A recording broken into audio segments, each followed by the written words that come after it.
তো 99টা খুন করেছো, আল্লাহ তোমাকে ক্ষমা করবে না। যখন এই কথা বলেছে ওই খুনি বান্দাটা নামাজি বান্দাকে খুন করে দিয়েছে। কেননা মনে মনে চিন্তা করে 99টা তো খুন করে ফেললাম, 99টা খুন করার পরেও যখন আমি জান্নাতে যেতে পারবো না, তাহলে এটা কেউ বাঁচিয়ে রেখে লাভ নাই। এই চিন্তাতে নামাজি বান্দাটা কেউ খুন করেছে। যখনই ওই খুনি বান্দাটা নামাজি বান্দার কাছে গিয়ে জিজ্ঞাসা করছে 99টা খুন করেছে, আমার কি কোনো মাফ আছে, তওবার রাস্তা খোলা আছে? ওই বান্দা তখন বলছে না, 99টা খুন করে আল্লাহর কাছে ক্ষমা চাইতে এসছো, তোমার লজ্জা লাগে না? যাও আমার দরবার থেকে বেরিয়ে যাও, তুমি তো খুনি, তোমাকে আমি চিনি না, আমি একজন নামাজি বান্দা। যখন এই কথা বলেছে ওই খুনি বান্দা চিন্তা করছে 99টা খুন করে ফেলেছি, জান্নাত যেতে পারবো না, আমার ক্ষমা নাই, তো একটাকে বাঁচি আর কি করব, চুরি করে ফেলি। তাই কত করেছে? 100টা খুন করে ফেলেছে। 99টা ছিল নামাজি বান্দা ভুল পদক্ষেপ তাকে দেখিয়েছে, তাকেও শেষ করে দিয়েছে, খুন করে দিয়েছে। তাহলে কটা হলো? 100টা খুন করে ফেলেছে। 100টা খুন করার পরে এবার রাস্তা দিয়ে হেঁটে হেঁটে আবার যাচ্ছে আর মনে মনে ভাবছে 100টা তো খুন করে ফেলেছি, আল্লাহ কি আমায় ক্ষমা করবে? জোরে বলুন সুবহানাল্লাহ। কেন? 100টা খুন করেছে ঠিকই কথা, আল্লাহ তার অন্তরে ভয় দিয়েছে, বান্দা তুই আমার দিকে ফিরে আয়। 100টা খুন করার পরেও আবার রাস্তা দিয়ে যাচ্ছে, এই চিন্তা করছে যে আল্লাহ কি আমায় ক্ষমা করবে, 100টা তো খুন করে ফেললাম। এই চিন্তায় তালাশ করতে করতে করতে করতে একটা আল্লাহর ওলির দরবারে হাজির হয়েছে। জোরে বলুন সুবহানাল্লাহ। যখনই একজন আল্লাহর ওলি আল্লাহর প্রেমিকের কাছে গিয়েছে, যিনি আল্লাহকে চেনে, আল্লাহ সম্পর্কে জানে, আল্লাহর সঙ্গে রেশতা রয়েছে, এমন একটা বান্দার কাছে গিয়ে যখন বলছে আমি 100টা খুন করেছি, আমার কি মাপের রাস্তা রয়েছে, আমাকে কি আল্লাহ ক্ষমা করবে আমি যদি তওবা করি? ওই নামাজি বান্দা, ওই আল্লাহর ওলি বান্দা বলেছিল, হ্যাঁ তোমার তওবার রাস্তা রয়েছে, তুমি তওবা করলে আল্লাহ মাফ করবে। জোরে বলুন সুবহানাল্লাহ। এজন্য আমরা শিক্ষা অর্জন করব, শিক্ষা তালাশ করব, জ্ঞান তালাশ করব সঠিক মানুষের কাছে। কেন মনে রাখবেন আজকের দিনে ছেলে ধরা বেরিয়েছে। কেমন? আগেকার যুগে ছেলে ধরা বাহির হলে বাচ্চাদের ছেলে মেয়েদেরকে নিয়ে চলে যেত, এখন আর বাচ্চাদের নিয়ে যায়? তো আওয়াজ দেন, নিয়ে যায়। এখন ছেলে ধরা বেরিয়েছে, মানুষের মধ্যে ঈমান আছে না, ঈমানটা নিয়ে চলে যাচ্ছে। আমাদের খেয়াল রাখতে হবে, আমাদের ঈমানটা পাহারা দিতে হবে। কেন? আজকে ঈমানটা খুব দুর্বল হয়ে গেছে। এজন্য যে আমার মতো আলেম ওলামা বক্তা মাওলানা এই জায়গায় বসে বসে সাধারণ মানুষগুলোর ঈমানকে চুরি করছে। নবী সম্পর্কে তারা কটূক্তি করছে, নবীর সামনে বিয়াদবি করছে, আর নবী থেকে আস্তে আস্তে আমাদেরকে দূরে সরাচ্ছে। তাই আমাদেরকে খুঁজতে হবে আল্লাহ আল্লাহ রাসূলকে, সঠিক জায়গায় যেতে হবে, তবে পাবো। আমরা যদি বেঠিক জায়গায় গিয়ে খুঁজি, ওই যেমন নামাজি বান্দা বলেছে তোমার তওবা নাই, বান্দাটা আরো রেগে গিয়ে খুন করে দিয়েছে, আমরা যদি বেঠিক জায়গায় যাই কি হবে? আমাদেরও ভুল রাস্তা দেখাবে, আমাদের গুনাহ আরো বেড়ে যাবে, আমরা জাহান্নামী হয়ে যাব। খুঁজতে হবে আমাদের সঠিক রাস্তা, এমন রাস্তা খুঁজতে হবে, এমন মানুষের কাছে যেতে হবে যেন সে আল্লাহ আল্লাহ রাসূলকে চিনিয়ে দেয়। মুসলমান করেছে মেরা বারা তরুণেরা, এ নবী পাকের প্রেমিকেরা, আল্লাহ পাকের ওই খুনি বান্দাকে আল্লাহর ওলি বলতে লেগেছে, হে বাবা ছেলে রে, তুমি তো 100টা খুন করে ফেলেছো, অবশ্যই আল্লাহ তোমাকে ক্ষমা করবে, আল্লাহ পাক তোমাকে মাফ করবে। তবে মনে রেখে দিও, তুমি 100টা যখন খুন করেছো, আল্লাহ পাক তোমাকে এমনি ক্ষমা করবে না, আল্লাহ পাক তোমাকে এমনি মাফ করবে না।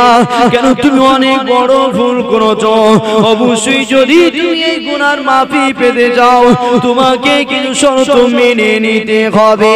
আল্লাহ পাকের খুনি বান্দা বলতে লেগেছে, আপনি আমাকে শর্তগুলো বলে দেন, আমি আমার গুনাহ মাফের জন্য সব শর্ত মানতে রাজি আছি। এ যুবকেরা, আল্লাহর ওলি তখন বলতে লাগলেন, এ বাবা ছেলেরে শুনে রেখে দাও, তোমাকে সর্বপ্রথমে তোমার জন্মভূমি যেখানে তুমি জন্মগ্রহণ করেছো ওই জায়গা ছেড়ে দিয়ে তোমাকে অন্য জায়গায় চলে যেতে হবে। কেননা তুমি যেখানে বসবাস করো ওই জায়গাটা হলো ইফটিজিং এর জায়গা।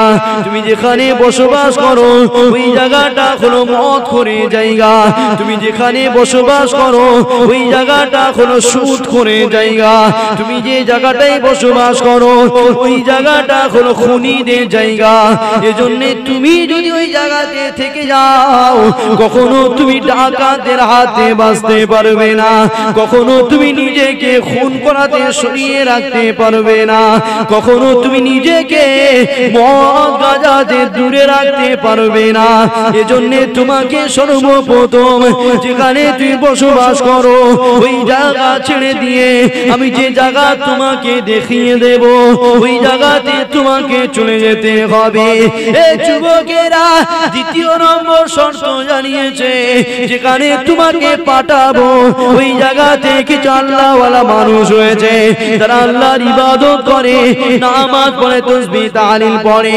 তুমি এমন করে তাদের মাঝখানে গিয়ে বসে যে আল্লাহ পাকের কাছে হাত তুলে বলবে, আল্লাহ পাক আমি গুনাহগার, আমি গুনাহ করে ফেলেছি, আল্লাহ পাক আমি তো একজন খুনি, আমার দোয়া আপনার দরবারে কবুল হবে না জানি। আল্লাহ পাক এই জন্যই তো আপনার মাহবুব বান্দাদের পাশে বসে হাত তুলে দিয়েছি। আল্লাহ পাক আমার ওসিলাই নয়, আপনার মাহবুব বান্দাদের ওসিলাই আপনি আমার জীবনের গুনাহটাকে মাফ করে দেন।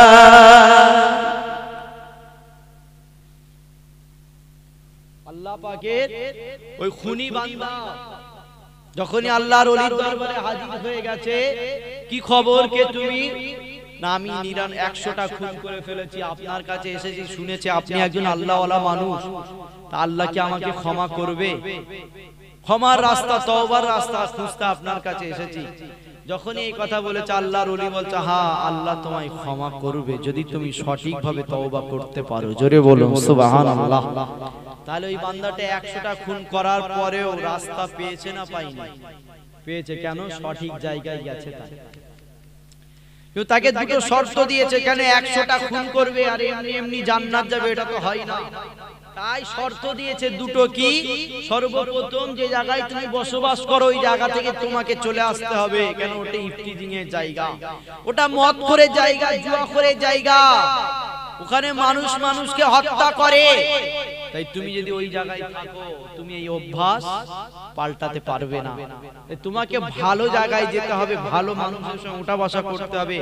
হুজুর আমার একটা জায়গা নিশানা করে দিয়েছে, ওই জায়গায় চলে যাও। ওই জায়গার মানুষগুলো আল্লাহওয়ালা, তারা নামাজ পড়ে, আল্লাহ তাসবিহ তাহলিল পড়ে। তাই তুমি তাদের মাঝখানে গিয়ে বসবে আর আল্লাহর কাছে বলবে, আল্লাহ আমি তো গুনাহগার, আমার দোয়া কবুল নাও হতে পারে, আল্লাহ এই মাহবুব বান্দাদের ওসিলা আপনি আমার ক্ষমা করে দেন। জোরে বলুন সুবহানাল্লাহ। তুমি যদি তাদের ওসিলায় ক্ষমা চাইতে পারো নিশ্চয়ই আল্লাহ তোমাকে ক্ষমা করবে। কিন্তু বান্দা ওই আল্লাহর ওলির দরবার থেকে বেরিয়েছে, যেখানে তওবার রাস্তা, যেখানে গেলে ক্ষমা পাবে ওই জায়গায় যাওয়ার আগে বান্দা ইন্তেকাল হয়ে গেছে। এবারে বলেন ওই বান্দা কোথায় যাবে, জান্নাতে না জাহান্নামে? বান্দা 100টা খুন করেছে, একটা আল্লাহর ওলি তওবার রাস্তা দেখিয়েছে, অমুক জায়গায় যাও তওবার রাস্তা পেয়ে যাবে, অমুক জায়গায় চলে যাও, সেখানে গিয়ে তওবা করলে তোমার গুনাহ মাফ হয়ে যাবে। কিন্তু বান্দা আল্লাহর ওলির দরবারে বেরিয়ে কিছুটা গেছে, বান্দা ইন্তেকাল হয়ে গেছে। মুসলমান ঘরে ছেলে মেয়েরা, বারা তরুণেরা, এ নবী পাকের প্রেমিকেরা, যখনই ওই বান্দাটা আল্লাহ পাকের হুকুম এসে গেছে, ওই বান্দা যখনই রূহু কবজ হয়ে গেছে, ওই বান্দাটা যখন ইন্তেকাল হয়ে গেছে, সঙ্গে সঙ্গে দুই দল ফেরেশতা এই দুনিয়ার জমিনে হাজির হয়ে গেছে। একদল ফেরেশতা বলতে লেগেছে, এই বান্দাকে আমরা জাহান্নামে নিয়ে যাব। আর একদল বান্দা ফেরেশতা বলতে লেগেছে, এই বান্দাকে আমরা জান্নাতে নিয়ে যাব। কেননা জাহান্নামী ফেরেশতা ফারিস্তারা বলতে লেগেছে এই বান্দাটা এখনো তওবা করেনি, এজন্য কি আমরা জাহান্নামে নিয়ে যাব, কেন এর জিন্দেগির গুনাহ মাফ হয়নি। এই বান্দাটা 100টা খুন করেছে, এখনো তওবা করেনি, এজন্য এই বান্দাটাকে আমরা জাহান্নামে দিয়ে আসব। আর যারা জান্নাতি ফেরেশতা এসেছে তারা বলতে লেগেছে অবশ্যই বান্দা গুনাহ করেছে, অবশ্যই খুন করেছে, তবে এই বান্দা তো তওবার জন্য বেরিয়েছে, আমরা ওই বান্দাকে নিয়ে আল্লাহর জান্নাতে চলে যাব। যখনই দুই দল ফেরেশতা ওই বান্দাকে নিয়ে ঝামেলা শুরু করেছে, আল্লাহ পাক বিচারক হিসাবে হযরত জিবরাইলকে পাঠিয়ে দিয়েছে, এ জিবরাইল দুনিয়ার জমিনে চলে যাও, আমার ওই বান্দাটাকে নিয়ে ঝামেলা শুরু হয়ে গেছে। একদল বলতে লেগেছে জাহান্নামে নিয়ে যাব, আর একদল বলতে লেগেছে জান্নাতে নিয়ে যাব। এ ফেরেশতা তুমি চলে যাও, তোমাকে আমি বিচারক হিসাবে পাঠিয়ে দিলাম, তুমি গিয়ে সঠিক বিচারটা করে দাও, ওই বান্দাকে সঠিক ফয়সালা দিয়ে দাও। বিচারক ফেরেশতা দুনিয়ার জমিনে হাজির হয়ে গেলেন। ফেরেশতা এসে দেখতে লেগেছে দুই দল ফেরেশতা ঝগড়া শুরু করে দিয়েছে। জাহান্নামী ফেরেশতা বলতে লেগেছে বান্দা তওবা করেনি, এর গুনাহ মাফ হয়নি, এই বান্দাকে আমরা জাহান্নামে নিয়ে যাব। জান্নাতি ফেরেশতারা বলে বান্দা তো তওবা নিয়ত করেছে, এই বান্দাকে আমরা জাহান্নামে যেতে দেব না, একে আমরা জান্নাতে নিয়ে যাব। যখনই ঝগড়া শুরু হয়ে গেছে বিচারক ফেরেশতা বলতে লেগেছে আল্লাহ পাক আমাকে বিচার করার জন্য পাঠিয়েছে, আল্লাহ পাক আমাকে সঠিক ফয়সালা শোনাবার জন্য পাঠিয়েছে। এ ফেরেশতারা কি হয়েছে বলো? জাহান্নামী ফেরেশতা বিচারক ফেরেশতাকে শোনাতে লেগেছে এ বাবা ফেরেশতা রে শুনে রেখে দাও, এই বান্দা গুনাহ করেছে। কেমন গুনাহ করেছে? 100টা খুন করে ফেলেছে। এই বান্দাকে জান্নাতি ফেরেশতা জান্নাতে নিয়ে যাবে বলে, আর আমরা জাহান্নামী ফেরেশতা একে জাহান্নামে নিয়ে যাব, জান্নাতে যেতে দেব না। এ যুবকেরা, তরুণেরা, বাপেরা, যখনই ঝগড়া শুরু হয়ে গেছে বিচারক ফেরেশতা বলতে লেগেছে ঠিক আছে তোমরা কি আমাকে বিচারক হিসাবে মেনে নেবে? দুই দল ফেরেশতা বলেছিল হ্যাঁ ঠিক আছে আপনাকে বিচারক হিসাবে মেনে নিলাম। ওই ফেরেশতা যখনই বিচারকের জায়গায় দাঁড়িয়েছে ফেরেশতা বলতে লেগেছে বান্দার রাস্তাটাকে মেপে দেখো, যেখানে তওবা করার জন্য বেরিয়েছিল আর যে জায়গাতে তওবা করতে যাবে এই রাস্তাটায় মাপা হবে, ওই রাস্তাটায় দুটো ভাগ করো।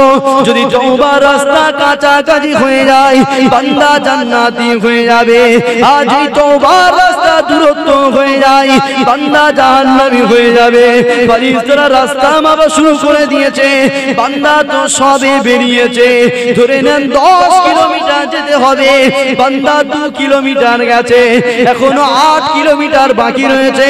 এমন সময় বান্দা তো ইন্তেকাল হয়ে গেছে।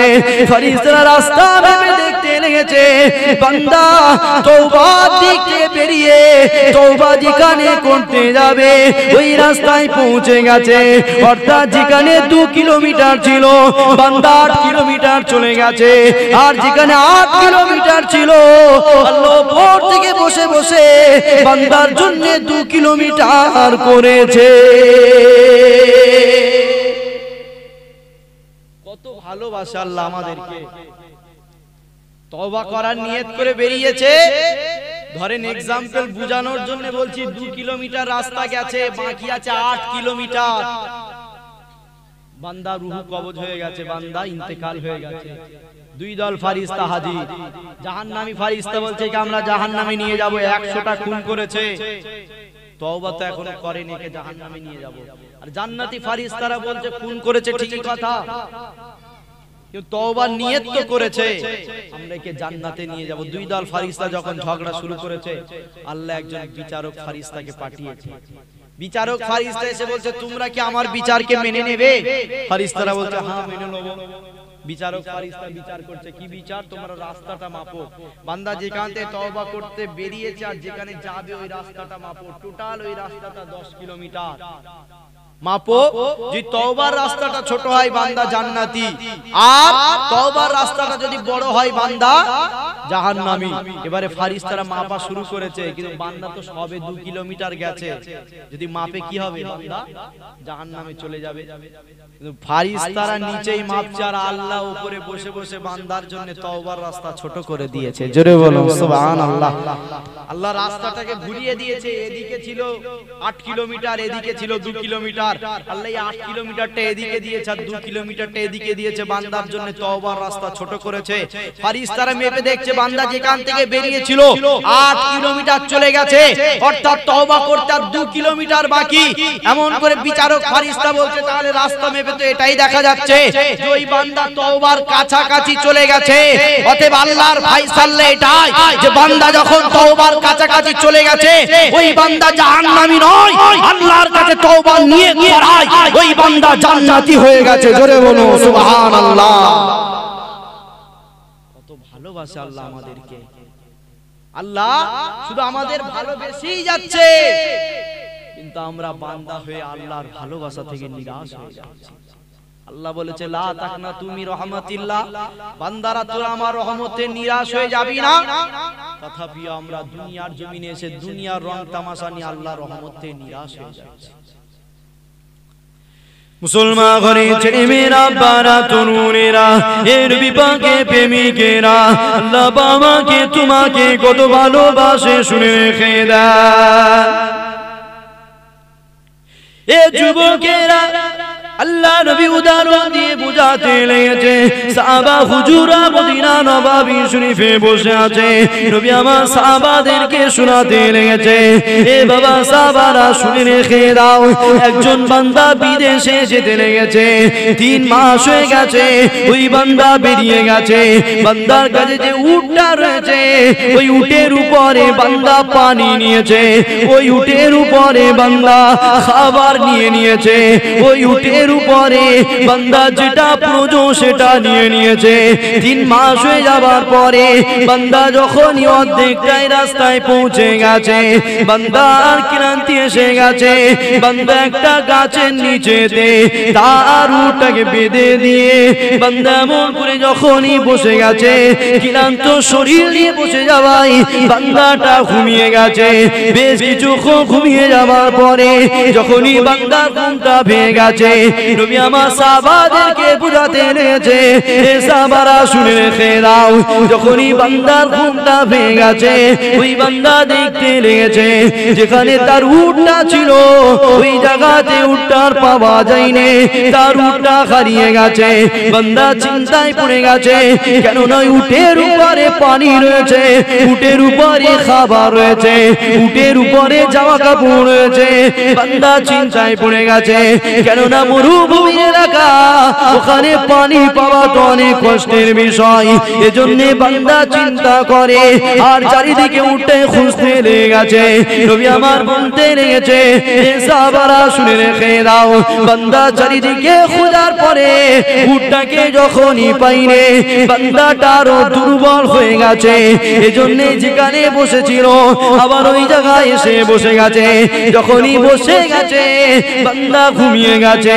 বান্দা ঘুমিয়ে যাওয়ার পরে বেশ কিছুক্ষণ পর যখনই বান্দার ঘুম ভেঙেছে, ওই বান্দা দেখতে লেগেছে আবারও তার উটটা সেখানে এসে গেছে। এ সাহাবারা শুনে রেখে দাও, ওই বান্দা কতটা খুশি হবে বলো। সাহাবা হুজুরা বলতে লেগেছে, ইয়া রাসূলুল্লাহ, ইয়া হাবিবাল্লাহ, ওই বান্দা নিজের জীবন ফিরে পেয়েছে, এই রকম খুশি হবে। কেননা বান্দা চিন্তা করে, আমার তো পানি উটের উপরে রয়েছে, আমার তো খাবার উটের উপরে রয়েছে, আমার তো জামা কাপড় উটের উপরে রয়েছে। বান্দা 3 মাস চলে গেছে, যদি বাড়িতে আসতে চাই 3 মাস আসতে হবে, যদি বিদেশে যেতে চাই তাকে 3 মাস যেতে হবে। তার কাছে তো উটও নাই, তার কাছে খাবার ও পানি নাই। এজন্য বান্দা ভেবে নিয়ে নিয়েছে আর দুনিয়ার জমিনে আমার বাঁচা হবে না, দুনিয়ার জমিতে আমাকে চলে যেতে হবে।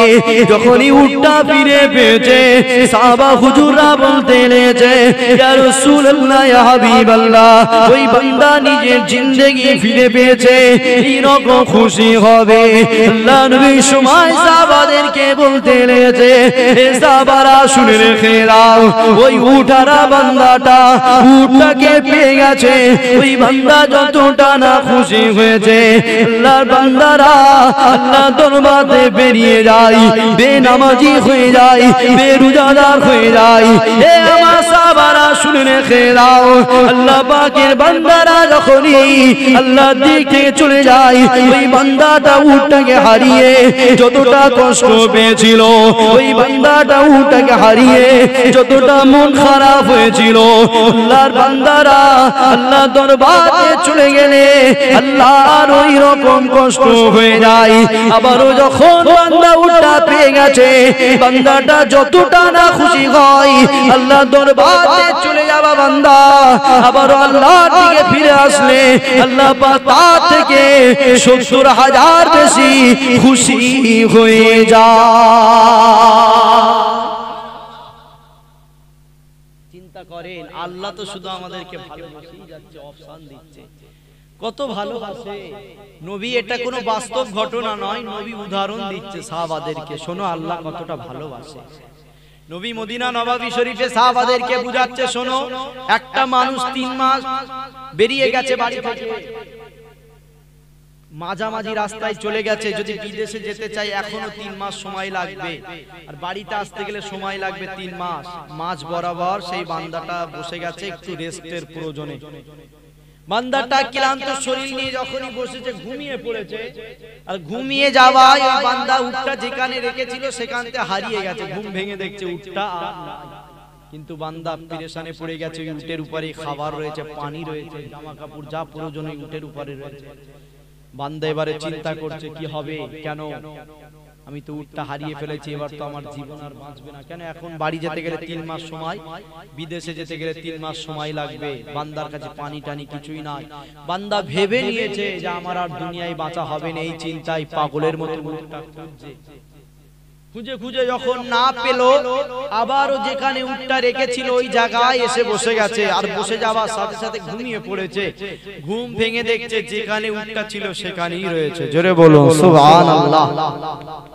আল্লাহ নবী বলছে, সাহাবারা বলো ওই বান্দাটা কতটা খুশি হবে। সাহাবা হুজুররা বলছে, ইয়া রাসূলুল্লাহ, হাবিবাল্লাহ, ওই বান্দাটা তার নতুন জীবন ফিরে পেয়েছে, এই রকম খুশি হবে। আল্লাহ নবী বলছে, শোনো, ওই উট হারা বান্দাটা উটটাকে হারিয়ে যতটা কষ্ট পেয়েছিল, ব্যথা পেয়েছিল, আল্লাহর দরবার থেকে বান্দারা বেরিয়ে গেলে, নামাজ না পড়লে, রোজা না রাখলে, আল্লাহর হুকুম না মানলে আল্লাহ ওই রকম নারাজ হয়, কষ্ট পায়। উট হারা বান্দাটা উটটাকে পেয়ে যতটা না খুশি হয়েছে, আল্লাহর দরবার থেকে ওই বেরিয়ে যাওয়া বান্দা আল্লাহর দিকে ফিরে আসলে তার থেকে আরো বেশি খুশি হয়। জোরে বলুন সুবহানাল্লাহ। মুসলমান গরিব ছেলে মেয়েরা, বারা তরুণেরা, এ নবী পাকের প্রেমিকেরা, আল্লাহ আমাকে তোমাকে কত ভালোবাসে শুনে রেখে দেন। এ যুবকেরা, আল্লাহ নবী এক তারিখে মদিনা নববী শরীফে সাহাবা হুজুরদেরকে নিয়োগ করে। এমন সময় রাতের বেলাতে দেখা যায় একটা মহিলার কান্নার আওয়াজ আসতে লেগেছে। নবী আমার সাহাবাদেরকে বললেন, সাহাবারা বাইরে চলো, এত রাতে কে কাঁদতে লেগেছে, আমি নবী একটু বাইরেতে ঘুরে আসি। যখনই বাইরে আসলেন, নবী আমার দেখতে লাগলেন একজন মহিলা কাঁদতে লেগেছে। আল্লাহ নবী বাইরে থেকে আওয়াজ দিয়ে বলতে লেগেছে, এ মা মহিলা রে, কি হয়েছে, কেন এত রাতে তুমি এত জোরে জোরে কাঁদতে লেগেছো? ওই মহিলাটা জবাব দিয়েছিল, আমার বাচ্চা হারিয়ে গেছে, এজন্য আমি কাঁদতে লেগেছি। আল্লাহ নবী নিশানা বলে দিয়েছে, ওই জায়গাতে চলে যাও, তুমি তোমার বাচ্চাটা পেয়ে যাবে। যখনই মা ওই জায়গা জায়গায় চলে গেছে, রাসূলের কথা অনুযায়ী বাচ্চাটা পেয়ে গেছে। যখনই মা তার বাচ্চাটা পেয়ে গেছে, বুকেতে জড়িয়ে ধরে কাঁদতে শুরু করে দিয়েছে। প্রথমে বাচ্চাটাকে হারিয়ে কাঁদছিল, এখন বাচ্চাটাকে পেয়ে আরো জোরে জোরে কাঁদতে লেগেছে। আল্লাহ নবী সাহাবাদেরকে বলতে লেগেছে, এ সাহাবারা, এই মাতার ছেলেকে পেয়ে কাঁদতে লেগেছে, কেন কাঁদে? কান্না দুই প্রকার রয়েছে, একটা বেশি বান্দা কষ্ট পেলে কাঁদে, আর একটা বান্দা বেশি আনন্দিত হলে কাঁদে। এ সাহাবারা, এই মাটা কেন কাঁদে? বাচ্চাটা পেয়ে আনন্দ ধরে রাখতে পারেনি, বেশি আনন্দিত হয়ে গেছে, এজন্য কাঁদতে লেগেছে। এ সাহাবারা, এই মার বাচ্চার মায়া, মা বাচ্চার ভালোবাসা দেখে তোমরা কি বুঝলে? সাহাবা হুজুরা বলেছিল, ইয়া রাসূলুল্লাহ, ইয়া হাবিবাল্লাহ, আল্লাহ আল্লাহ রাসূল ভালো জানে। আল্লাহ নবী শুমাই বলেছিল, এ সাহাবারা চলো মদিনা নববী শরীফে। নবী আমার সাহাবাদের শিক্ষা দেওয়ার জন্য মদিনা নববী শরীফে যেতেন। নবী আমার যেটাই শিক্ষা দিয়েছে, মসজিদে বসে বসে শিক্ষা দিয়েছে। এজন্য নবী আমার বলতে রয়েছে, এ সাহাবারা মদিনা নববী শরীফে চলো। যখনই সাহাবা হুজুরা মদিনা নববী শরীফে চলে গেছে, নবী আমার বসে গেছে, সাহাবারা গোল করে বসে গেছে। এমন সময় নবী আমার বলতে রয়েছে, এ সাহাবারা শুনে রেখে দাও, ওই মাতার বাচ্চাটা হারিয়ে ফেলেছিল, মা কাঁদতে লেগেছে কেন? ওই মায়ের অন্তরে ব্যথা লেগেছে। এ সাহাবারা শুনে রেখে দাও, বান্দা যখন আল্লাহর দরবারে বেরিয়ে যায়, আল্লাহ পাকের কুদরতি অন্তরে কষ্ট লেগে যায়। আবারও মা বাচ্চাটাকে পেয়ে আনন্দের কান্না শুরু করে দিয়েছে। এ সাহাবারা শুনে রেখে দাও, ওই মাতার বাচ্চাটাকে পেয়ে যতটা না খুশি হয়েছে, আল্লাহ দরবারে বেরিয়ে যাওয়া বান্দা আল্লাহর দিকে ফিরে আসলে আল্লাহ পাক ৭০,০০০ বেশি খুশি হয়ে যায়। কত সুন্দর করে নবী আমার সাহাবাদেরকে বুঝিয়ে দিয়েছে যে আল্লাহ আমাদেরকে কত ভালোবাসে। আল্লাহ নবী মদিনা নববী শরীফে ওয়াজ করছে, এমন সময় একটা কান্নার আওয়াজ, বাইরে গিয়ে দেখছে একজন মহিলা কাঁদছে। কি হয়েছে মা আপনার? ইয়া রাসূলুল্লাহ, আমার বাচ্চা হারিয়ে গেছে তাই কাঁদছি। মারে, অমুক জায়গায় গিয়ে দেখো তোমার বাচ্চা খেলছে। নবীর কথা অনুযায়ী মাটা অমুক জায়গায় গেছে, বাচ্চা পেয়ে গেছে, বুকে জড়িয়ে কাঁদছে। কেন? কান্না দুই প্রকার, বেশি কষ্ট পেলে বেশি আনন্দিত হলে। তো এই মাটা বাচ্চাটাকে পেয়ে বেশি আনন্দিত হয়েছে, তাই চোখে পানি এসেছে, কাঁদছে। আল্লাহ নবী বলতে, সাহাবারা তোমরা এই মা আর এই সন্তানের প্রেম ভালোবাসা দেখে তোমরা কি বুঝলে? সাহাবা হুজুররা বলছে, আল্লাহ আল্লাহ রাসূল ভালো জানে। এই নবী আমার সাহাবাদেরকে নিয়ে মদিনা নববী শরীফে এসেছে, নবী বসে গেছে, সাহাবারা গোল হয়ে বসে গেছে। এমন সময় নবী ওয়াজ করছে, শোনো, ওই মা বাচ্চাটাকে হারিয়ে ফেলেছিল, যতটা কষ্ট পাচ্ছিল আল্লাহ তার কুদরতি অন্তরে ততটা কষ্ট পায় বান্দা যখন তার দরবার থেকে বেরিয়ে যায়। বান্দাকে আল্লাহ হুকুম করেছে নামাজ পড়, বান্দা যখন ইচ্ছা করে নামাজ না পড়ে। বান্দাকে আল্লাহ হুকুম করেছে বান্দা রোজা রাখ, বান্দা যখন রোজা না রাখে আল্লাহর অন্তর ওই রকম কষ্ট হয়। কিন্তু ওই বাচ্চাটা যখনই আবার মা ফিরে পেয়েছে, মা যতটা না খুশি হয়েছে, আল্লাহ হারিয়ে যাওয়া বান্দা পেয়ে তার থেকে বেশি খুশি হয়। জোরে বলুন সুবহানাল্লাহ। তাহলে আল্লাহ আমাদেরকে এখনো ভালোবাসে না? বাসে। আর ভালোবাসে বলি তো তানার মনোনীত জায়গায়, তানার পছন্দনীয় জায়গায় যেখানে বসলে আল্লাহ বসার উদ্দেশ্যে ছোট ছোট গুনাহগুলোকে maaf করে দেয়। জোরে বলুন সুবহানাল্লাহ। এই জায়গায় আপনি যতক্ষণ বসবেন আপনার ছোট ছোট গুনাহ maaf হচ্ছে, আর যতক্ষণ বসবেন এখানে বসার উদ্দেশ্যে আল্লাহ আপনাকে নেকি দিচ্ছে। জোরে বলুন সুবহানাল্লাহ। আর আল্লাহ যে বান্দার গুনাহ maaf করে, যে বান্দাকে নেকি দেয়, স্পেশাল একটা স্পেশালিটি রেখেছে, তার জন্য আল্লাহ সম্মানকে আরো বাড়িয়ে দেয়। জোরে বলুন সুবহানাল্লাহ। তাহলে আপনি এই জায়গায় বসাই তিনটে লাভ হচ্ছে। কটা? তিনটে লাভ হচ্ছে। এই জায়গায় বসেছেন আপনার ছোট ছোট গুনাহ maaf হচ্ছে, এই জায়গায় বসেছেন যতক্ষণ বসে থাকবেন নেকি পাচ্ছেন, আর এই জায়গায় বসার জন্য আল্লাহ আপনাকে সম্মানিত করছে। জোরে বলুন সুবহানাল্লাহ। দরুদ শরীফ আল্লাহুম্মা সাল্লি আলা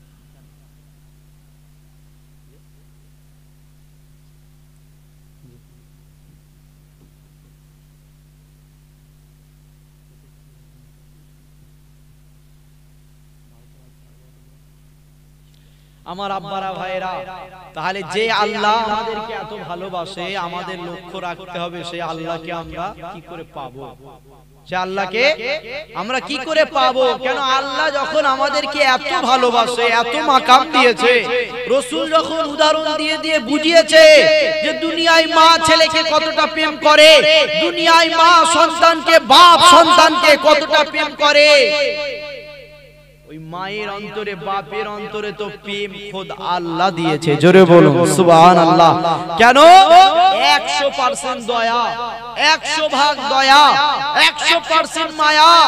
আল্লাহ 100% দয়া, 100% মায়া থেকে 1 ভাগ দয়া তামাম দুনিয়ার জমিনে যত মানুষ চলে গিয়েছে, যত মানুষ এখন আছে, আর পরবর্তীতে যত মানুষ আসবে, সবার অন্তরে মা, বাপ, ভাই, বোন, সবার এখানে যতজন বসে আছেন, আমাদের সবার অন্তরে, আমার মায়ের অন্তরে, আমার বাপের অন্তরে, আমার ভাইয়ের অন্তরে, আপনাদেরও মা, বাপ, ভাই, বোন সবার অন্তরে, পৃথিবীর সমস্ত মানুষের অন্তরে আল্লাহ 100 ভাগের থেকে 1 ভাগ দয়া বন্টন করে দিয়েছে।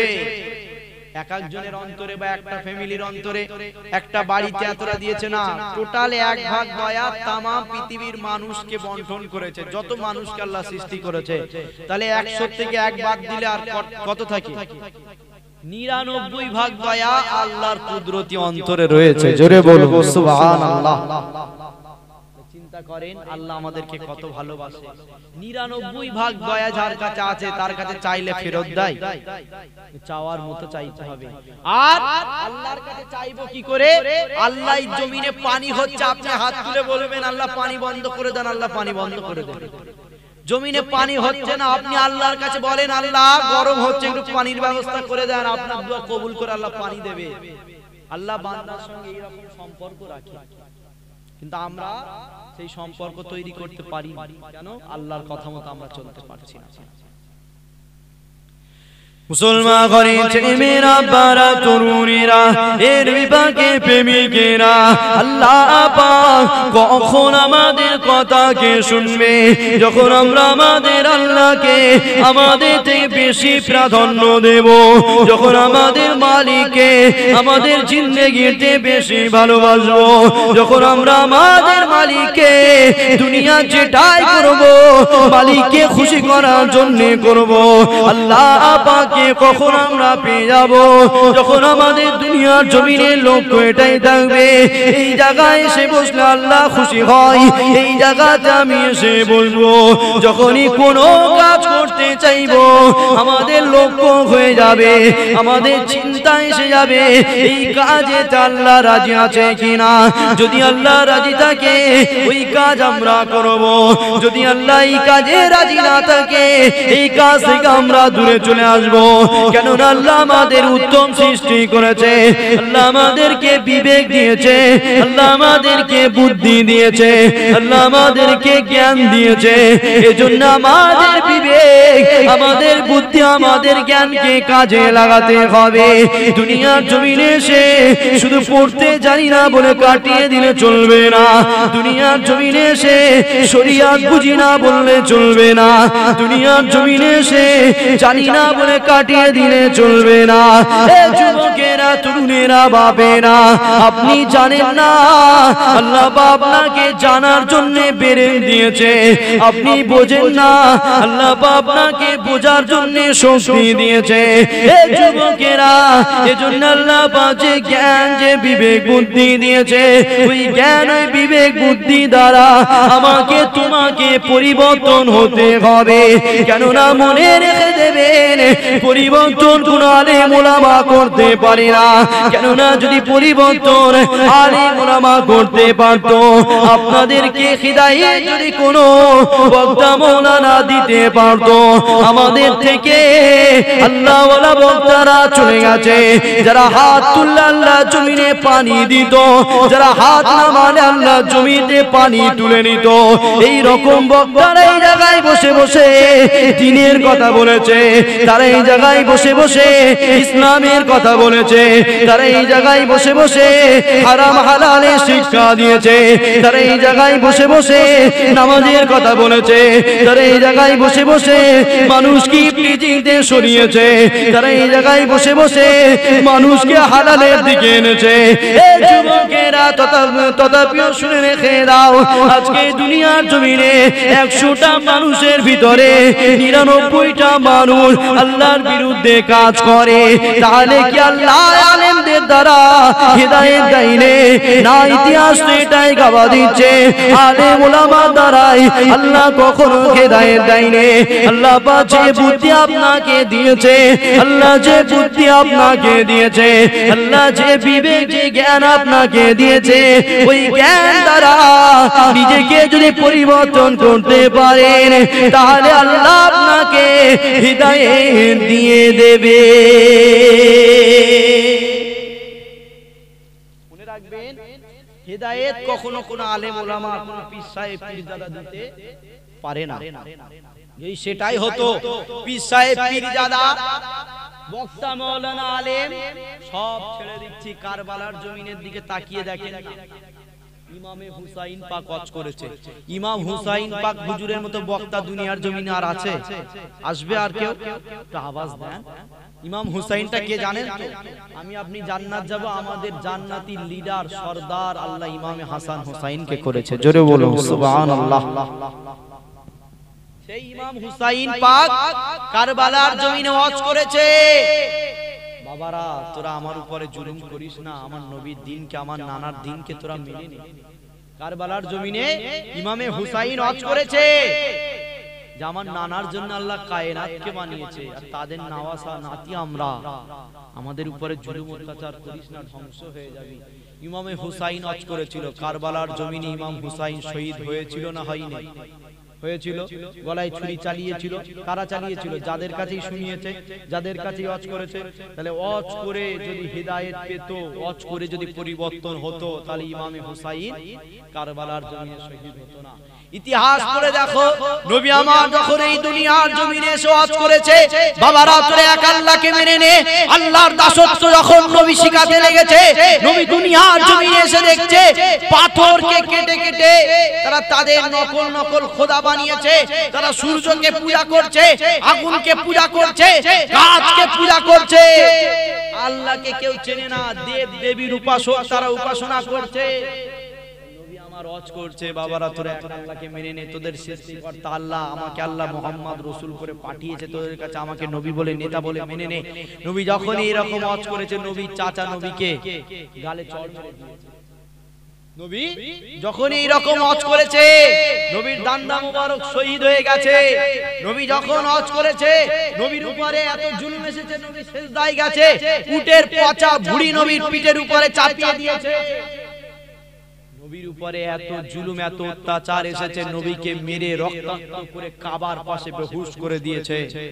নবীর উপরে এত অত্যাচার এত জুলুম এসেছে, সর্বশেষ নিজের মাতৃভূমি, নিজের জন্মভূমি, নিজের দেশ মক্কার জমিন ছেড়ে দিয়ে মদিনার জমিনে চলে যেতে হয়েছে। তাহলে বলেন, যদি ওয়াজ করে ওয়াজ দিয়ে বক্তার দ্বারা যদি হিদায়াত পাওয়া যেত, তাহলে নবীর কি এই রকম জুলুম আসতো? নবী তো ওয়াজ করে সবাইকেই হিদায়াত করে নিত। তাহলে হিদায়াত কখনো ওয়াজ শুনে নয়, হিদায়াত কখনো কোনো আলেম উলামার দ্বারা নয়, হিদায়াত কখনো কোনো বক্তার দ্বারা নয়। হিদায়াত আল্লাহ আপনাকে জ্ঞান দিয়েছে, আল্লাহ আপনাকে বুদ্ধি দিয়েছে, আল্লাহ আপনাকে বিবেক দিয়েছে। বান্দা এই কাজে যাচ্ছিস, কিন্তু যাবার আগে ভেবে দেখ ওই কাজটা করলে আমি আল্লাহ খুশি আছি কিনা, ওই কাজটা করলে আমি আল্লাহ তোর উপরে নারাজ হয়ে যাব কিনা। যদি নারাজ হয়ে যায় ওই কাজে যাস না, খুশি থাকলে সেই কাজে যা। এই বিবেক এই বুদ্ধি দিয়েছে না দেয়? কিন্তু এই বুদ্ধি এই বিবেক থাকার পরেও আমরা মেলায় যাই, এই বুদ্ধি এই বিবেক থাকার পরেও আমরা ফাংশনে যাই, এই বিবেক এই বুদ্ধি থাকার পরেও আমরা সিনেমায় যাই, এই বিবেক এই বুদ্ধি থাকার পরেও আমরা মদের আড্ডায় যাই, এই বিবেক এই বুদ্ধি থাকার পরেও নবী আমার দান্দা মোবারক শহীদ করে দিয়ে রক্ত ঝরিয়ে মেহনত করে যে ইসলাম তোমার আমার কাছে পৌঁছে দিয়েছে, এই ইসলাম থেকে আমরা দূরে চলে গেছি, এই মাহফিল থেকে আমরা বাইরে বসে আছি। সব বিবেক বুদ্ধি আমাদের রয়েছে যে এই জায়গায় বসলে আল্লাহ খুশি হয়, তথাপি আল্লাহর থেকে দূরে চলে যাচ্ছে। মুসলমান ঘরে ছেলেমেয়েরা, বারা তরুণেরা, এ নবী পাকের প্রেমিকেরা, আল্লাহ আমাদের বুদ্ধি বিবেক দেওয়ার পরেও আমরা আমাদের বুদ্ধিকে কাজে লাগাইনি, আমরা আমাদের বিবেককে কাজে লাগাইনি, আমরা আল্লাহর বিরুদ্ধে চলে গেছি। তথাপিও যে আল্লাহ আমাদেরকে এখনো ভালোবেসে তার মাহফিলে বসার সুযোগ দিয়েছে, ওই আল্লাহ কিসে রাজি, ওই আল্লাহ পাক কিসে খুশি, এটা আমাকে তোমাকে সর্বপ্রথমে জানতে হবে। কি করে আমরা আমাদের মালিককে পাবো, কি করে আমরা আমাদের আল্লাহকে পাবো? অবশ্যই দুনিয়ার জমিনে এসে দুনিয়াদারি করতে হবে, আর আমাদের লক্ষ্য রাখতে হবে, আল্লাহকে তালাশ করতে হবে। আমাদের মাকসাদ এটাই থাকতে হবে, মুহাম্মদ রাসূলের তালাশ করতে হবে। কেননা দুনিয়ার জমিনে আল্লাহ আমাদেরকে পাঠিয়েছে ইল্লা লিয়াবুদুন, শুধু আল্লাহ দাসত্ব করার জন্য। এজন্য দুনিয়ার জমিনে এসে দুনিয়ার মধ্যে দিয়ে আল্লাহ পাকে তালাশ করতে হবে। আর আল্লাহ তালাশ করব কি করে? আল্লাহ নিজে জানিয়েছে, কুল ইন কুনতুম তুহিব্বুনাল্লাহ ফাত্তাবিউনি ইউহিব্বুকুমুল্লাহ। আল্লাহ পাক নিজে বলেন, তার হাবিবকে দিয়ে বলিয়েছে, আমার হাবিব আপনি বলে দেন, ইন কুনতুম তুহিব্বুনাল্লাহ, যারা আমি আল্লাহ বাবাকে পেতে চাই, আমি আল্লাহ বাবাকে ধরতে চাই, যারা আমি আল্লাহ বাবার কাছে আসতে চাই, আমার সে সম্পর্ক করতে চাই, আমার হাবিব আপনি বলে দেন, ফাত্তাবিউনি, সর্বপ্রথমে তারা যেন আপনাকে মেনে না।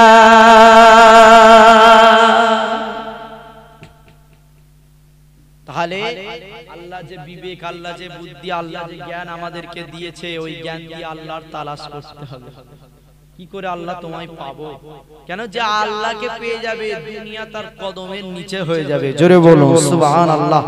কেন যে আল্লাহ আল্লাহ রাসূলকে পেয়ে যায়, তার কদমে আল্লাহ এই জামানাকে কুরবান করে দেয়। জোরে বলো সুবহানাল্লাহ। আর এই জামানা যখন আপনার কদমে কুরবান হয়ে যাবে, আল্লাহকে যখন আপনি পেয়ে যাবেন, যখন হাত তুলবেন আল্লাহ জমিনে পানি দেন, আপনি হাত তুলেছেন, মুখে বলতে দেরি, অন্তরের কথা আল্লাহ জানে, মুখে বলতে দেরি, আল্লাহ জমিনে পানি দিতে দেরি করবে না। জোরে বলো সুবহানাল্লাহ। ইমানটা ইমান আনার মতো আনতে হবে, তালাশ আল্লাহকে পাওয়ার মতো তালাশ করতে হবে, তারপরে পাবেন, তার আগে না। আর প্রতিটা কাজের পিছনে আল্লাহর উপরে বিশ্বাস রাখতে হবে। কেন? আল্লাযী খলাকাল মাউতা ওয়াল হায়াতা লিয়াবলুয়াকুম আইয়ুকুম আহসানু আমালা। জোরে বলুন সুবহানাল্লাহ। আল্লাহ আমাদের রোগ দেয়, আমাদের সংসারে অভাব দেয়, রাস্তাঘাটে বিপদ দেয়, অ্যাক্সিডেন্ট দেয়, সবকিছুই আল্লাহর পরীক্ষা। এখানে দ্বিতীয় কারোর কথা নয়, আল্লাহ তার হাবিবকে দিয়েও বলেনি, আল্লাহ ডাইরেক্ট বলেছে, আমি যা কিছু সৃষ্টি করেছি, আল্লাযী খলাকাল মাউতা ওয়াল হায়াতা, মউত এবং হায়াত যা কিছু সৃষ্টি করেছি শুধু আমি আল্লাহ পরীক্ষা নেওয়ার জন্য। দুনিয়ার জমিনে এসেছেন, যেটাই হবে মনে রাখবেন সেটাই আল্লাহ। মুসলমান ঘরে ছেলেমেয়েরা, বারা তরুণেরা, হে নবী পাকের প্রেমিকেরা, আল্লাহ আমার তোমার জন্য যেটা ভালো বোঝে অবশ্যই আল্লাহ পাক সেটা করে। এজন্য আল্লাহ নেওয়া পরীক্ষার উপরে আমাকে তোমাকে মজবুত হয়ে থাকতে হবে। আল্লাহ পাক যদি আমার তোমার সংসারে অশান্তি দেয়, আল্লাহ পাক যদি আমার তোমার সংসারে অভাব দেয়, অবশ্যই আল্লাহর উপরে অটল থাকতে হবে। আল্লাহ পাক তোমাকে আমাকে যদি রোগ বিমারি দেয়, অবশ্যই আল্লাহর উপরে অটল থাকতে হবে। কেননা যেটাই হয় মনে রেখে দেবেন আল্লাহর পক্ষ থেকে হয়, অবশ্যই আল্লাহর উপর পরে বিশ্বাস রাখতে হবে। কেননা হযরতে মুসা নবীর একটা জিন্দেগি পড়ে দেখে নেন। হযরতে মুসা নবীর পিরিয়ডে আল্লাহ পাক বেশ কিছু দিনের জন্য পানি বন্ধ করে দিয়েছে। যখনই জমিনে পানি হয়নি, মুসা নবীর সাথী সঙ্গীরা হযরতে মুসা নবীর কাছে হাজির হয়ে গেছে। ও হযরতে মুসা আলাইহিস সালাম, আপনি তো আল্লাহর সাথে কথা বলতে যান, আপনি আল্লাহকে গিয়ে বলেন আল্লাহ পাক জমিনে পানির ব্যবস্থা করে। আল্লাহ পাক যখনই পানির ব্যবস্থা করবে আমরা আল্লাহর উপরে রাজি খুশি হয়ে যাব। হযরতে মুসা আলাইহিস সালাম আল্লাহ পাকের কাছে হাজির হয়ে গেছে। আল্লাহ পাক আপনি একটু জমিনে পানি দেন, কেননা আমার কওমের মানুষদের অসুবিধা হচ্ছে। তারা এমন করে আমি মুসা আমার কাছে শোনাতে লেগেছে তাদের পানির প্রয়োজন রয়েছে। আল্লাহ পাক আপনি আমাকে একটু পানির ব্যবস্থা করে দেন। যখনই মুসা নবী কথা বলে দূর পাহাড়ে চলে এসেছে, আল্লাহ বলেছে মুসা রে ঠিক আছে যাও জমিনে পানি দিয়ে দেবো। যখনই মুসা নবী চলে এসেছে রাত হয়ে গেছে, 3 দিন 3 রাত ধরে আল্লাহ জমিনে পানি দিয়েছে। চাষিরা মাঠে গিয়ে দেখছে এক ফুটাও পানি পাওয়া যায়নি।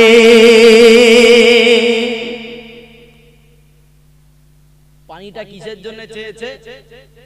ক্ষেতের ফসলের পানির প্রয়োজন হয় না হয়, এই জন্য চেয়েছে যে পানি দিলে ফসলটা ফুলবে। এই জন্য বেশ অনেকদিন পানি হচ্ছে না, মুসা নবীকে ধরেছে। মুসা নবীর কওমের মানুষেরা আল্লাহর কাছে গিয়ে বলেন আল্লাহ যেন একটু পানি দেয়, আমাদের চাষ করতে অসুবিধা হচ্ছে, আমার পুকুরে পানি নাই, মাছ ছাড়তে অসুবিধা হচ্ছে। একটু আল্লাহকে বলেন যেন একটু পানির ব্যবস্থা জমিনে করে দেয়, বা জমিনে পানি না, এই রোদের তাপ আমরা সহ্য করতে পারি। বিভিন্ন কারণ এক একজন বলেছে। মুসা নবী কোনো কারণ ছাড়াই আল্লাহকে গিয়ে বলছে আল্লাহ জমিনে একটু পানি দাও, বান্দার প্রয়োজন। আল্লাহ কতদিন পানি দিয়েছে বলেন? 3 দিন 3 রাত পানি দিয়েছে, টানা 3 দিন 3 রাত পানি দিয়েছে। যখনই 3 দিন 3 রাত পানি হয়ে গেছে, সকালে উঠে বান্দারা মাঠে গিয়েছে, মাঠে এক ফোঁটাও পানি নাই। ড্রেনে দেখছে পানি নাই, পুকুরে দেখছে পানি নাই, অথচ 3 দিন 3 রাত পানি হয়েছে। মুসা নবী এবং সাথী সঙ্গীরা তো অবাক। 3 দিন 3 রাত পানি হয়েছে, রাত অতিক্রম হয়েছে, সকাল হয়েছে। সকাল যখনই সূর্য উদয় হয়েছে বাইরে গিয়ে দেখছে কোনো পানি নাই। মুসা নবীর কাছে আবার সবাই হাজির যে 3 দিন 3 রাত পানি হলো, আমাদের তো প্রয়োজনই মিটলো না। আল্লাহর কাছে গিয়ে বলেন কারণটা কি? মুসা নবী যখন আল্লাহর কাছে গেছে, আল্লাহর কারণটা কি? আল্লাহ বলেছে মুসা তোমার কওমের মানুষকে নিয়ে কাঠ জোগাড় করো। কি কাঠ? শুকনো কাঠ জোগাড় করো তোমার কওমের মানুষদের ঘরে নিয়ে। সংখ্যাটা আমার মনে পড়ছে না, তবে কমে বেশি 70,000 মানুষ কাঠ জোগাড় করেছে, শুকনো কাঠ। একটা পাহাড় হয়ে গেছে। মুসা নবী বলছে আল্লাহ এবার কি করব? আল্লাহ বলছে মুসা ওই কাঠে আগুন জ্বালিয়ে দাও। মুসা নবী অবাক হয়ে গেলেন, আল্লাহ তোমার কাছে পানি চেয়েছি ফসল ফলাবে, তোমার কাছে পানি চেয়েছি পুকুরে প্রয়োজন রয়েছে, তোমার কাছে পানি চেয়েছি গরম হচ্ছে, আর আপনি আবার এইরকম পাহাড়, কাঠের পাহাড় তৈরি করে তাতে আবার আগুন জ্বালিয়ে দিতে বলছেন, রহস্যটা কি? আল্লাহ বলছে মুসা যেটা বলছি সেটা করো, আমি আল্লাহ যেটা বুঝি তুমি সেটা বোঝো না, মুসা যেটা বলছি করো। মুসা নবী আগুন জ্বালিয়ে দিয়েছে, আগুন দাউ দাউ করে জ্বলছে। আল্লাহ বলছে মুসা তোমার উম্মত উম্মতিকে বলো, তোমার কওমকে বলো মাঠে গিয়ে দেখতে। মুসা নবীর উম্মত উম্মতিরা, মুসা নবীর কওমেরা মাঠে গিয়ে দেখছে পানিতে জমিগুলো ভরপুর হয়ে গেছে, অপরদিকে আগুনের পাহাড়, পাহাড়ে আগুন জ্বলছে, কাঠে আগুন জ্বলছে। মুসা নবীর উম্মত উম্মতিরা মাঠে গিয়ে দেখছে পানিতে ভরপুর হয়ে যাচ্ছে, ড্রেনগুলোই দেখছে পানিতে ভরে যাচ্ছে, পুকুরে যাচ্ছে পুকুরের কানা কানা পানি হয়ে গেছে। নবী বলছে আল্লাহ কারণটা কি? পানি দিতে বললাম 3 দিন 3 রাত পানি দিয়েছো, জমির ফসল হচ্ছে না, ড্রেনে পানি নাই, নালায় পানি নাই, পুকুরে পানি নাই, 3 দিন 3 রাত পানি দিয়েছো, আর এখন একদিকে পাহাড়ের মতো কাঠটাল দিয়েছি, তাতে আগুন জ্বলছে, আর এদিকে পানি কোথা থেকে আসছে? আল্লাহ বলছে মুসা শোনো, আমি আল্লাহ পানি দিয়েই শুধু জমিন ভরাতে পারি না, আগুন দিয়েও আমি আল্লাহ জমিন ভরাতে পারি। জোরে বলুন সুবহানাল্লাহ। অতএব মুসা শোনো, আমি আল্লাহ যেটাই করি বান্দার জন্য ভালোর জন্য করি, আমার উপরে বিশ্বাস রাখো, আমার উপরে, তোমার কওমকে বলে দাও আমার উপরে বিশ্বাস রাখতে। কেন? আমি আল্লাহ আমার ফায়সালাটাকেই ভালো মনে করি। কেন? ফারিস্তারা যখন আল্লাহ আমাদেরকে বানাতে চেয়েছিল, সৃষ্টি করতে চেয়েছিল, ফারিস্তারা বলেছিল আল্লাহ এদেরকে বানাবেন না, কারণ দুনিয়ায় আপনি জিনকে সৃষ্টি করেছেন, তারা উৎপাত করে, ঝামেলা করে, মানুষকে বানাবেন না। আল্লাহ বলেছিল ফারিস্তারা আমি আল্লাহ যেটা বুঝি তোমরা সেটা বোঝো না। জোরে বলুন সুবহানাল্লাহ। অতএব আল্লাহ যেটাই করে আমাদের জন্য ভালোর জন্য করে, মঙ্গলের জন্য করে। আল্লাহর ক্ষমতার উপরে বিশ্বাস রাখতে হবে। কেন?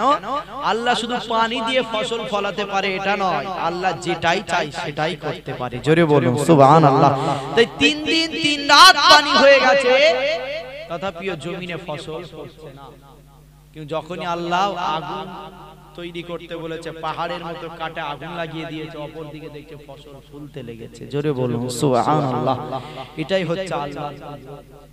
কিন্তু এই আল্লাহর কুদরত আমরা পাবো, আল্লাহকে পাবো, আল্লাহর সঙ্গে কথা বলতে পারবো, সব করতে পারবো, কিন্তু শর্ত একটা, আল্লাহ যে বিবেক বুদ্ধি দিয়েছে ওই বিবেক বুদ্ধিগুলো সঠিক কাজে লাগাতে হবে।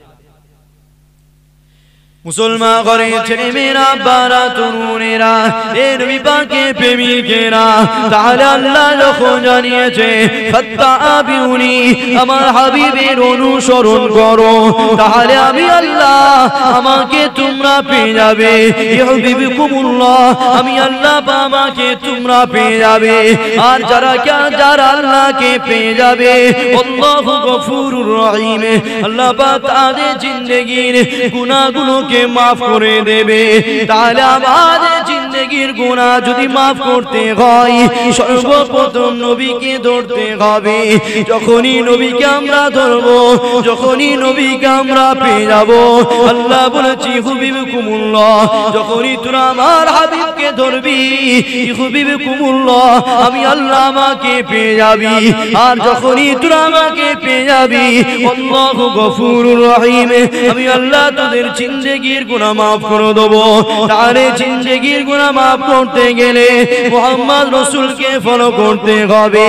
জিন্দেগির গুনাহ মাফ করতে গেলে মুহাম্মদ রাসূলকে ধরতে হবে। এই যুবকেরা, তরুণেরা, বাপেরা, এবারে আসেন মুহাম্মদ রাসূলকে আমরা ধরব কেমন করে? মনে রেখে দেবেন, আল্লাহকে দুনিয়া জমিনে যদি কেউ সবচেয়ে বেশি চেনে, সেটা মুহাম্মদ রাসূল বেশি চেনে।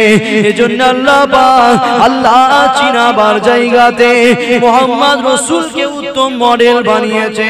তোরা যদি আমি আল্লাহ আমাকে পেতে চাস, মুহাম্মদ রাসূলকে ধর, কেননা আমার সম্পর্কে মুহাম্মদ রাসূল সবচেয়ে বেশি জ্ঞান রাখে। তাই আমরা মুহাম্মদ রাসূলকে ধরবো, তাহলে আল্লাহকে পেয়ে যাব। এবারে আসেন এই দুনিয়ার জমিনে কারা আমার নবীকে বেশি প্রেম করেছে, কারা আমার নবীকে ফলো করেছে।